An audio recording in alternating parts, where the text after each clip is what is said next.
จอนะครับเข้ามาระยะนี้ก็เป็นระยะสุดท้ายนะครับระยะของประกันภัยมีคำตอบเช่นเคยกับพวกเขาก็จะเอาคำตอบและก็สาระข้อมูลเกี่ยวกับประกันภัยต่างๆนี่มาให้ทุกท่านนี่ได้รับรู้แล้วก็มาศึกษาพร้อมๆกันเอาเป็นว่าพวกเขาก็ไปติดตามชมพร้อมๆกันเลย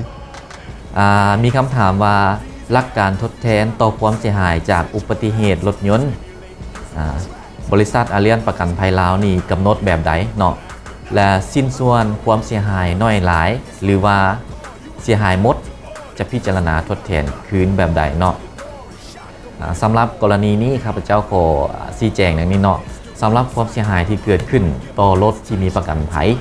หรือว่ารถที่ได้รับความเสียหายจากรถที่มีประกันภัยไปต่ำเนาะความเสียหายที่พวกเราจะทดแทนแม่นบนพื้นฐานความเป็นจริงเนาะตามหลักฐานและก็ห้องหอยความเสียหายที่เกิดขึ้นกับรถแท้ๆนั่นเนาะเพราะว่าก็มีหลายกรณีที่ว่าความเสียหายอาจจะน้อยเดียวแต่เราก็จำเป็นต้องได้เปลี่ยนเมื่ออันใหม่ให้หรือว่าบางครั้งความเสียหายอาจจะมีประมาณ 30% จังซี่เนาะเราก็บ่จะสามารถเปลี่ยนให้ได้ยกตัวอย่างก็คือความเสียหายที่เราสามารถเปลี่ยนได้หมดก็คือเราจะเทียบเบิ่งมูลค่าของอะไรตัวใหม่ที่เราจะเปลี่ยนให้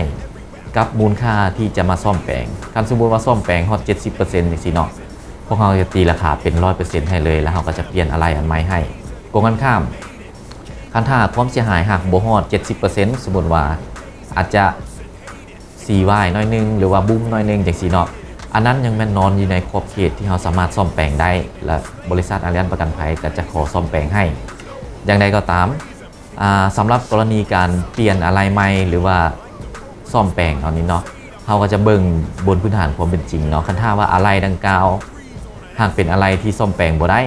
ถึงว่ามันจะเพน้อยหลายสำใดเขาก็ต้องได้แปลงให้เช่นว่าอะไรที่เป็นสแตนเลสเนาะอะไรที่เป็นเครื่องอิเล็กทรอนิกส์ซึ่งเราบ่สามารถซ่อมแปลงได้หั่นเนาะเขาก็จะแปลงเขาก็จะเปลี่ยนอันใหม่ให้เลยเนาะโดยที่บ่คำนึงว่ามันเพน้อยเพหลายสำใดเนาะเจ้าขอบใจแล้วก็ผ่านกันไปนะครับระยะของประกันภัยมีคำตอบนะหวังว่าท่านผู้ชมจะได้รู้คำตอบและก็กรณีต่างๆถ้าว่าท่านใดอยากรู้กรณีใดและก็มีข้อข้องใจตัวใดให้ส่ง SMS มาทางรายการของพวกเราเนาะตามที่อยู่ที่ขึ้นทั้งหน้าจอในปัจจุบันนี้